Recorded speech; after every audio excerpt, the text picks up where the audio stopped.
Hello, fellow guitarists. It's been a while, and I can't find my razor, so I don't think I had the beard last time. But I wanted to do videos more frequent than what I have been, so please forgive me. I will try to get regular videos out with some good content. But anyway, I was working on, or starting to work on, a new video. And I'm sure you guys have run into this problem. You fire up your guitar and you go to crank it up, and then all of a sudden you got a dirty pot, right?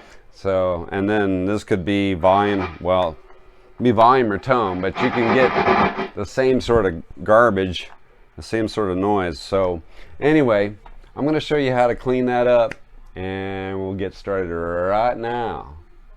Alright, so here's our culprit, and that is totally hated, I get that, but if you look at your pot up close, you can see there's like little gaps and things like that, and that's where the I guess the little microscopic dirt gets in there and creates that lovely sound of the dirty pot. Now this is what you need. I used to go get something else, like I think it was even called TV tuner cleaner or something like that, but Radio Shack isn't around anymore. At least I don't know if they are or not, but I did go to the hardware store and find the CRC QD electronic cleaner.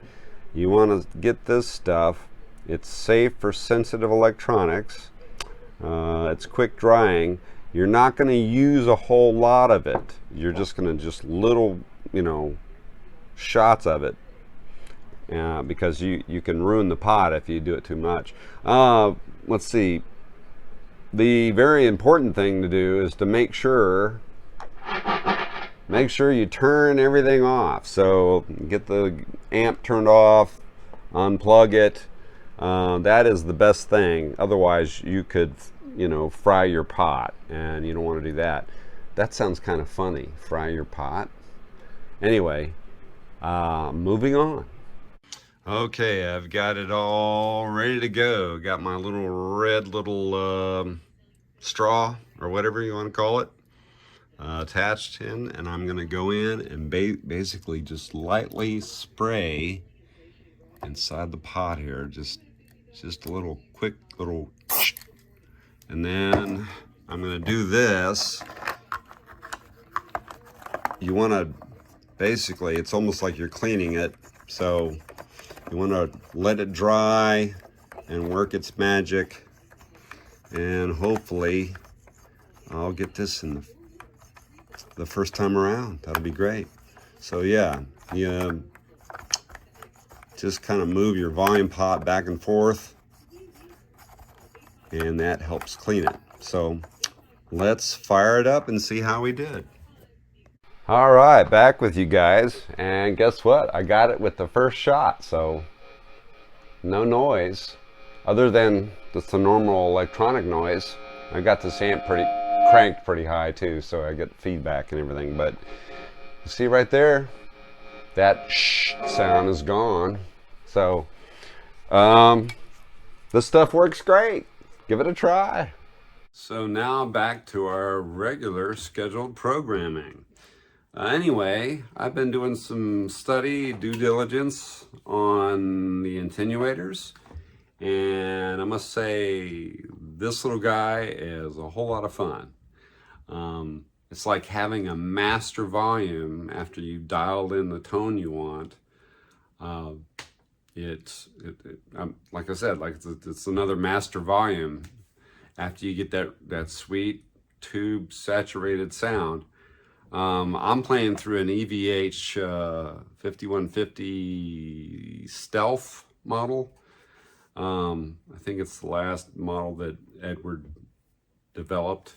But it was driving me crazy because I couldn't get the volume any higher than 1, and I know it would blast the neighbors out. But with this thing, it's really, I really think it's great. You can get like really great tones at bedroom levels, you know. I haven't used this in a setting. I've got a buddy of mine that I'm going to jam with, drummer. So I'm going to try that with this thing. But anyway, what I'll do is I'll test this out, or I'll show you how to use it. And then one other thing that I'll talk about is usually the more expensive ones, and these certainly range in some serious dollars. I think I'm not sure if it's made by UA or it was like $1,400 for that one. Really expensive. And the primary difference is it has a spit-if out, so you can go digitally through to your DAW or whatever DAW that you have, or recording software.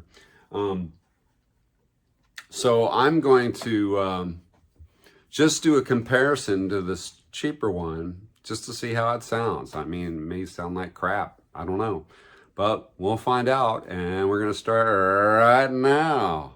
Okay, just looking at the back of this real quick.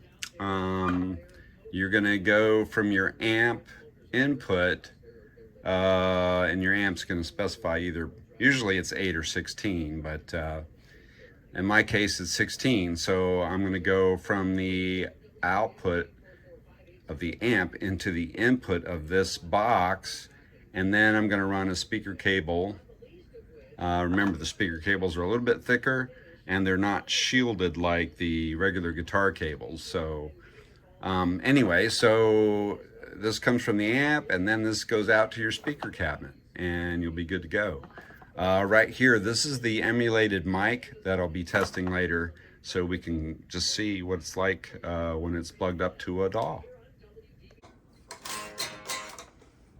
So that's warming up.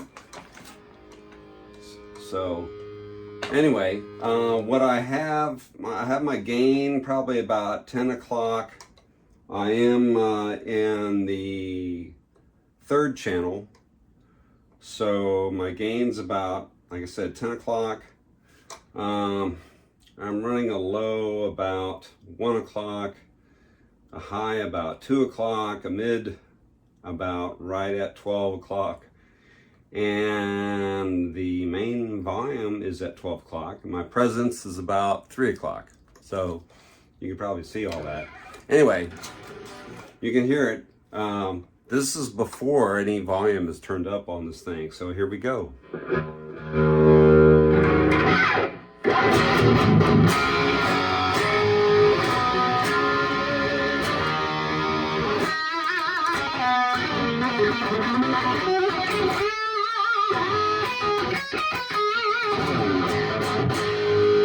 So that's about 1 on the Bugera.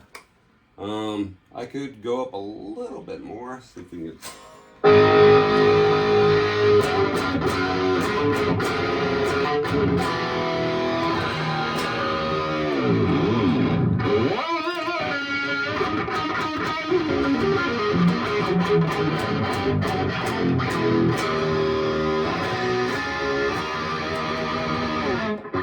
Well, sounds pretty decent, I think. So you can always make changes to your settings here, but like I said, Bugera is that's really only pushing 1 on its measurement, so it could go up higher. But anyway, it's so cool because it's just like you have your amp at a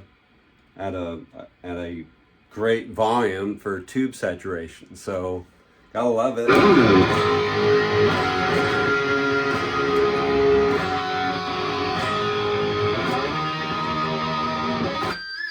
So you can probably turn the treble down a little bit. They like it a little bit.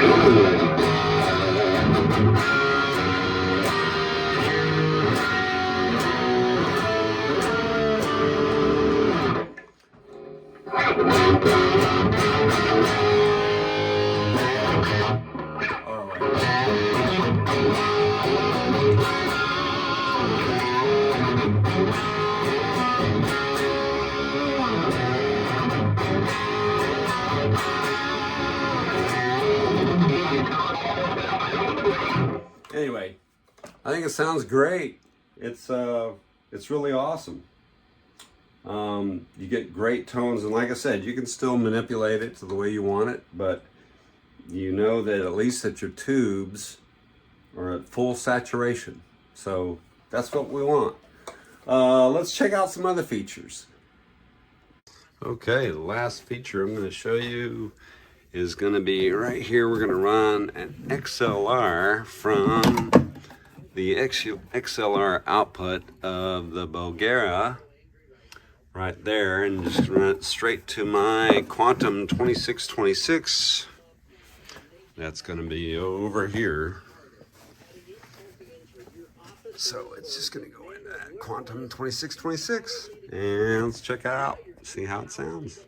Okay, we're here, and like I said, I'm a Studio One user. I am formerly a Pro Tools user. So anyway, I think Studio One's great. That's my opinion. Let's see if we can't record a little something here just to get an idea what this sounds like. So here we go. We're going to do that. Let's turn the metronome on. So I'm not playing anything in particular, but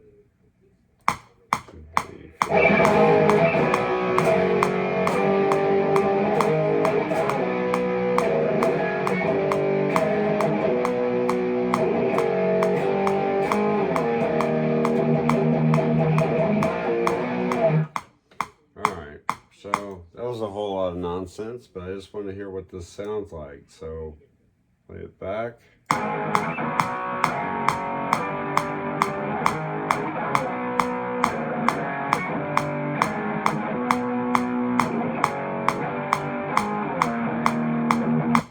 So my opinion, it sounds a little muddy, but you know, I guess you get what you pay for. I think that I'm going to do some experiments with it, with a direct line, and then may have a mic cabinet line too, so it'll be in stereo. That'll give you some options, sound options anyway. So anyway, great device, very much worth the inexpensive $85 to $110 that you can pay for it. So anyway, have a good one.